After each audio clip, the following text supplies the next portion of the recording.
நட்சத்திர கனவுகள் அத்தியாயம் 82.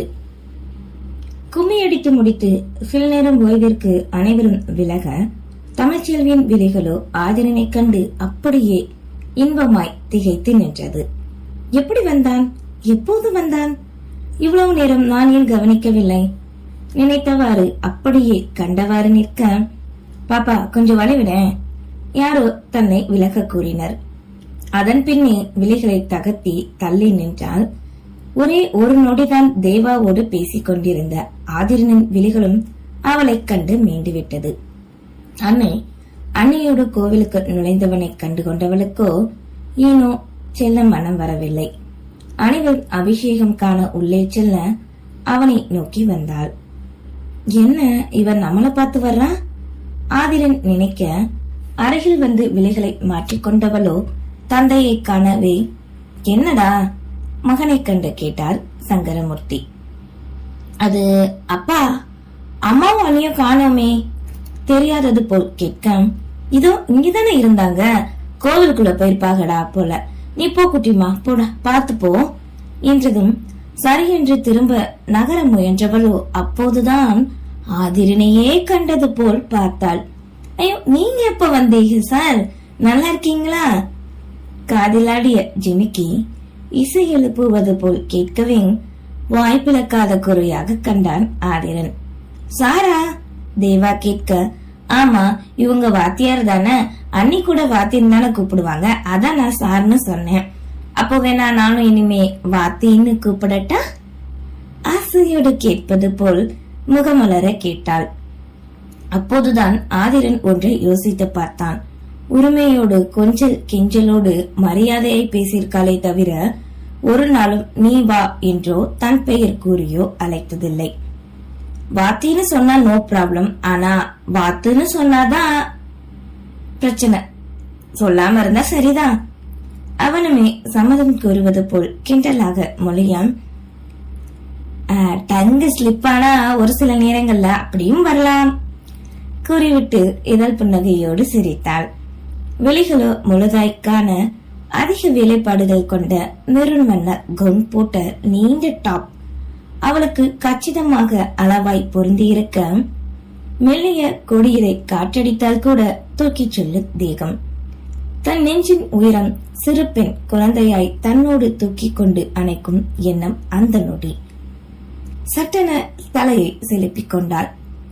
சரி வாங்க, நம்மளும் கோவிலுக்குள்ள போகலாம் சங்கரமூர்த்தி கூற, கூட்டமாக உள்ளே இடித்துக் கொண்டு நுழையவே, குட்டிமா கவனமா வாமா, படி இருக்கு என்றதும் சரிப்பா என்றவாறு தன் அண்ணனின் கரங்களை பற்றி கொண்டாள்.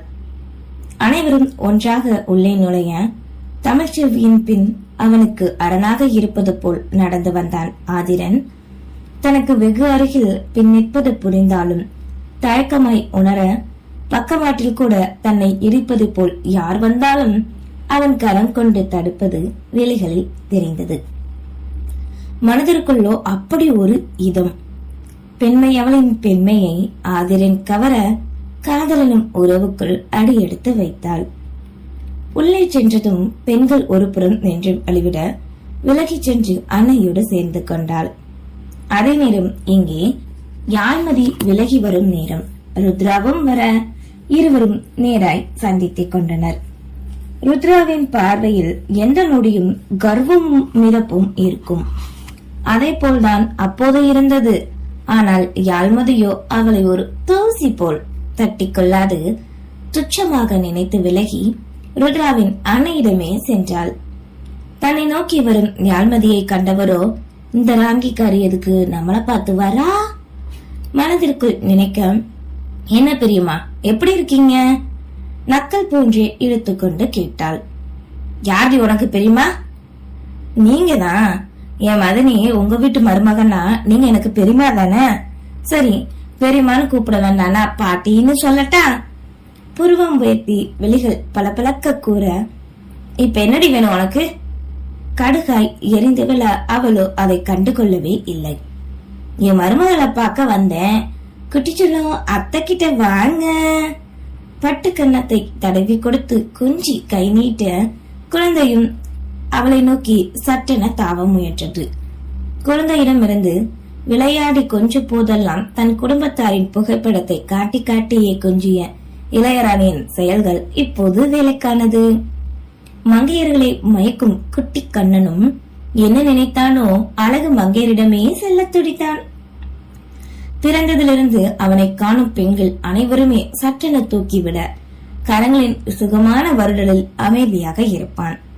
அதேபோல் இப்போதும் அத்தை கை நீட்டியதும் தவ முயன்றான். என் பேரனை உங்ககிட்ட கொடுக்க முடியாது பொடி, இப்ப நீங்க கொடுக்கல அப்புறம் நான் மருமக கொடுமேன்னு சொல்லி கூறும் போதே போதுண்டி உன் பாச்சாப்பு வேலையெல்லாம் என்கிட்ட ஆகாது. அப்படியா? அப்ப இங்க இருக்கிற மைக்கில வள்ளியம்மா தான் 2 குடும்பத்துக்கும் சண்டையை முட்டி விட்டு பேரனை மருமக புகுந்த வீட்டுக்கு காட்டக்கூட மாட்டாம அவங்க பார்க்க வந்தாலுமே அவமானப்படுத்தி விட்டுறாங்கன்னு சொல்லி கௌரவத்தையும் உங்க பேரையும் கெடுத்து தப்பா சொல்லட்டா? இந்த நேரம் சொன்னாதான் வரப்போறத தேர்தல்ல உங்க மகளுக்கு ஓட்டு குறைஞ்சிருமே. அப்புறம் எப்படி அவ என்ன ஜெயிச்சு காட்டுவா? சுத்தி உள்ளவங்க தான் ஓட்டு போட வருவாங்க. அவங்க கிட்ட நல்ல பேர் எடுக்க வேண்டாமா நீங்க? எங்க ஏற்கனவே ஒரு தடவை இப்படிதான் ஏடாகுடமா பண்ணுனா, இப்பவும் அப்படியே பண்ணி வச்சு புருஷன் கிட்டையும் இல்லாம மக கிட்ட இல்லாம சேர்த்து வசம் வாங்கி கொடுத்துருவாளோ? நினைத்தவரின் கரங்களோ தானாகவே குழந்தையை நீட்டியது. புன்னகையோடு வாங்கி கொண்டவளோ, என்ன பெரியமா பயந்துட்டீங்களா? ஆமா, நான் சொன்னதை எப்படி நம்புனீங்க நீங்க? சிரித்தவாறே விலகி சென்றாள். அடச்சே வித்தக்காரி இவள நினைத்து கொண்டு நிற்க என்ன பேசுகிறார்கள் என தெரியாது. அதுவரை அவர்களையே கண்டு கொண்டிருந்த இளையராணி அத்தையின் அருகில் இப்போது வந்தாள். என்ன அத்தை நீங்க மட்டும் இருக்கீங்க? அதை ஏண்டி கேக்குற? என்ன அந்த பைத்தியமாக்கி உன் பிள்ளைய தூக்கிட்டு போயிட்டா அந்த வித்தக்காரி. யார் அத்த?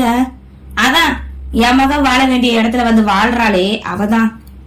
மதியா? அச்சோ என்னத்த இப்படி பண்ணிட்டீங்க? மாமா பார்த்தா அவ்வளவுதான், 2 பேருமே காலி. எதுக்கு குழந்தைய கொடுத்தீங்கன்னு சொல்லுவாங்கல்ல உங்கள? ஆமாடி அதானே. ஐயோ என்னடி பண்ண இப்ப? சரி நான் போய் வாங்கிட்டு வந்துடுறேன் என் மகனை. புது ஆளுக திடீர்னு அழுது மாமா கண்ணுல பற்றாம நேற்றதும் போ போ சீக்கிரம் போ. மாமியார் விரட்டுவது போன்று கூறவே உள்ளுக்குள் சிரித்துக் கொண்டவளோ இதுதான் வாய்ப்பென நினைத்து தன் குடும்பத்தோடு கலந்து கொள்ள அங்கிருந்து ஓடிவிட்டாள் இளையராணி. கோவிலுக்குள் செல்ல நினைக்கவே கூட்டமாக செல்வதை கண்ட யாழ்மதி குழந்தையை கையில் வைத்துக் கொண்டு இப்போது செல்ல வேண்டாம் என்று நினைத்து விலகி நின்றாள்.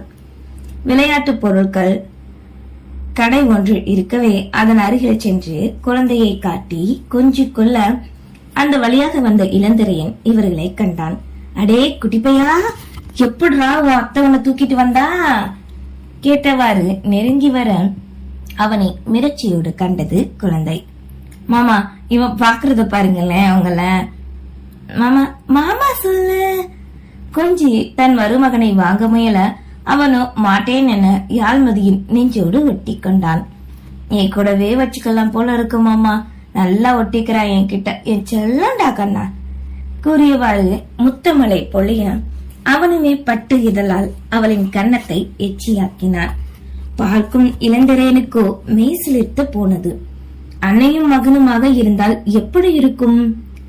நொடியில் என் அலைகள் தங்களுக்குள் ஒரு குழந்தை என நினைக்க துடித்தது. மதி போட்டோ எடுப்போமா? எடுக்கலாம் வாங்க மாமா என்றதும் மூவரும் சேர்ந்து வளர்ச்சி வளர்ச்சி நேரம் செல்வதே தெரியாது விதவிதமாக புகைப்படம் எடுத்துக்கொண்டது. சரி மாமா, அத்தை ரொம்ப நேரமா எதிர்பார்த்தாங்க, நான் இவனை உள்ள கூட்டிட்டு போறேன் கூறிவிட்டு யாழ்மதி நகர இரு நானும் கூட வரேன் கூறியவாறு அவனுமே உள்ளே நுழைந்து தன் குடும்பத்தாரினை தேடினார். இளையராணியோ தன் குடும்பத்தாரி இருக்கும் இடத்திற்கு வந்து நலம் விசாரித்து மதி எங்க என்க எதுக்குமா? என் அத்தை கிட்ட இருந்து குழந்தைய வாங்கிட்டு வந்தாலே அதான் கேட்டேன். அப்படியா? அப்பா வெளியில தான் இருப்பாரு என்க மகளின் அருகே வந்த சங்கரமூர்த்தியும் நீண்ட நாட்களுக்கு பின் கண்ட மகளை நலம் விசாரித்தார். சந்தோஷமாக தன் குடும்பத்தாரோடு பேசிக் கொண்டிருந்த நேரம் ஜோடியாக கையில் குழந்தையோடு உள்ளே நுழைந்து வந்தனர் இருவரும். அவர்களை கண்ட தமிழ்ச்செல்வியோ அங்க பாருங்க 2 பேரும் வராங்க என்க அனைவரின் பார்வையும் அங்கே திரும்பியது.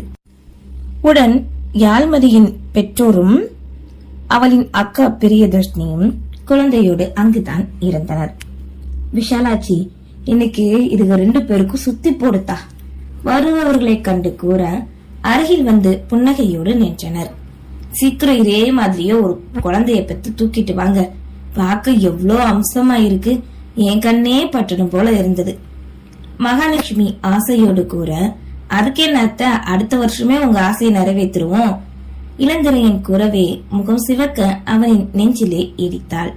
சித்தி, ஆவலோடு அவளின் புடவையை பிடித்து பிரியதர்ஷினியின் மகள் இழுக்க, ஹே குட்டிச்செல்லாம் கூறிக்கொண்டு இவனை கொடுத்து அவளை தூக்கி கொண்டாள். சங்கரமூர்த்திக்கோ தன் பிள்ளைகளை அனைவரையும் ஒன்றாக கண்டதில் அத்தனை ஆனந்தம். இப்படியே வாழ்நாள் முழுவதும் தன்னோடு இருந்துவிட்டால் எப்படி இருக்கும்?